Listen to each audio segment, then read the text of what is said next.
Nous passons à une nouvelle partie du livre de l'Apocalypse.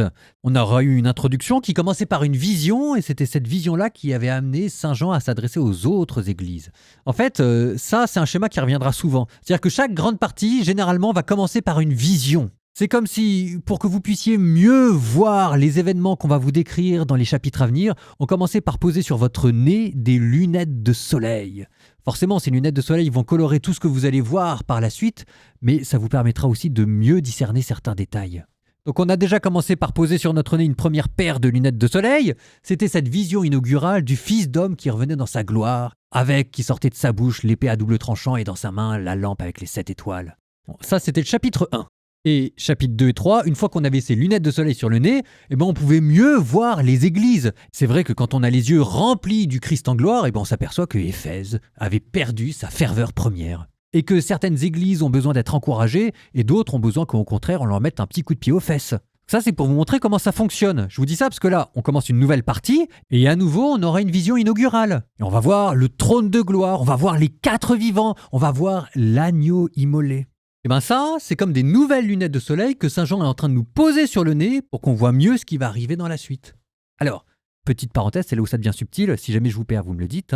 En fait, ces lunettes de soleil, on les met les unes par-dessus les autres. On n'enlève pas la première pour ensuite mettre la deuxième. On les met les unes à la suite des autres. Et à la fin, ça recompose une vision d'ensemble, cette fameuse vision d'Ézéchiel, le char divin. On avait déjà mis le Fils d'homme, et maintenant on met le trône, les 4 vivants. Donc ça vous montre l'importance de cette vision que vous allez avoir pour comprendre la suite. Donc je veux que vous soyez attentifs. Quand on va parler du trône, je veux que vous soyez à côté. Quand on va parler des 4 vivants, je veux que vous les voyiez. Quand on va parler de l'agneau immolé, je veux que vous soyez juste à côté de lui. Mettez-vous-en plein les yeux, s'il vous plaît. Et on se retrouve dans les commentaires.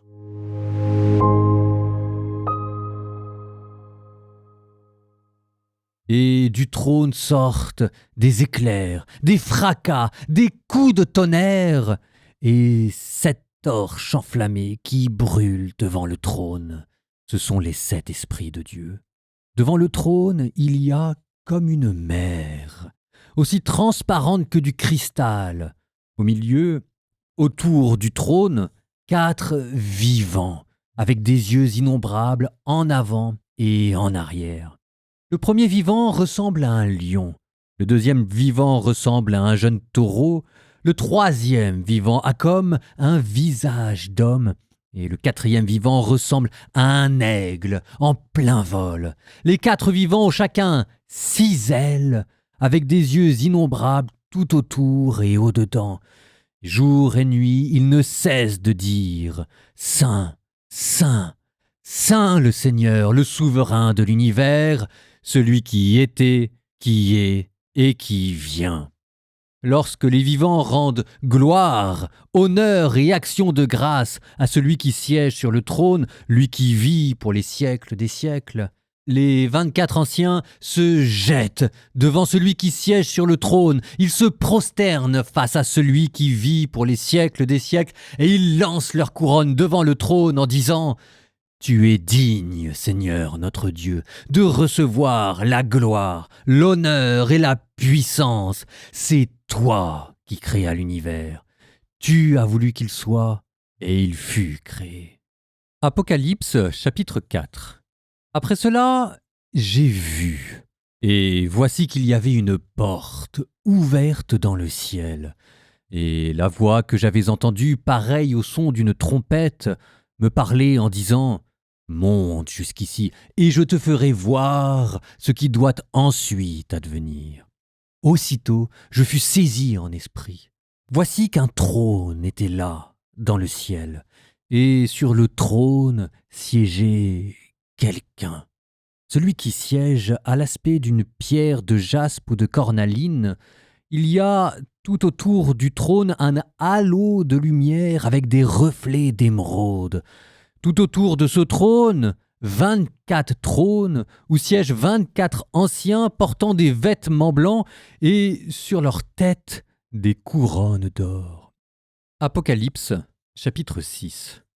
J'ai vu dans la main droite de celui qui siège sur le trône un livre en forme de rouleau, écrit au dedans et à l'extérieur, scellé de 7 sceaux. Puis j'ai vu un ange plein de force qui proclamait d'une voix puissante « Qui donc est digne d'ouvrir le livre et d'en briser les sceaux ?»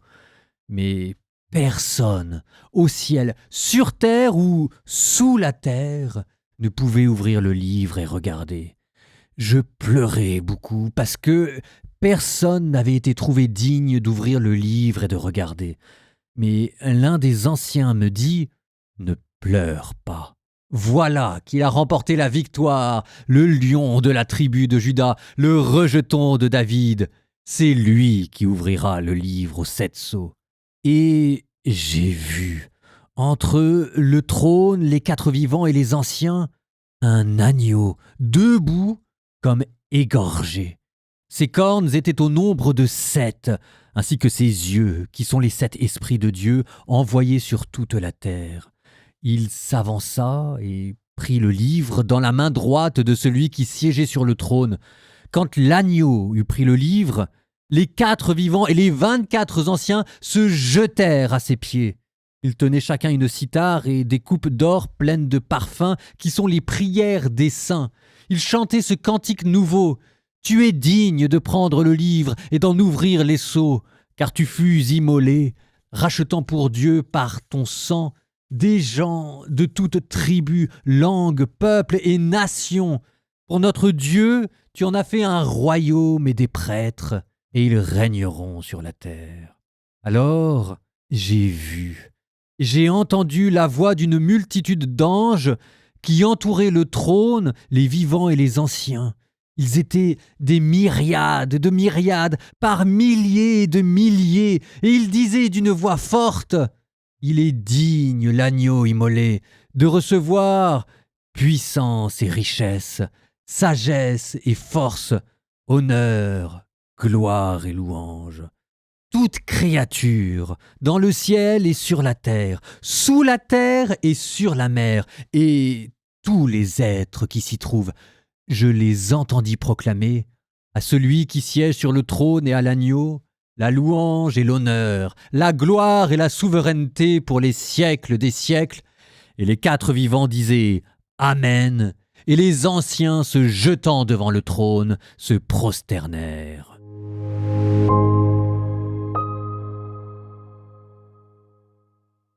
Alors, ça dépote comme vision. Vous aviez en gros 2 chapitres, chapitre 4 et chapitre 5. Dans le chapitre 4, on vous parlait du trône de Dieu. C'était une liturgie cosmique centrée sur l'adoration du Dieu créateur. Et ça, c'était exprimé à travers les 4 vivants, les 24 anciens et puis les éclairs de partout. Et chapitre 5, arrive le rouleau scellé et l'agneau.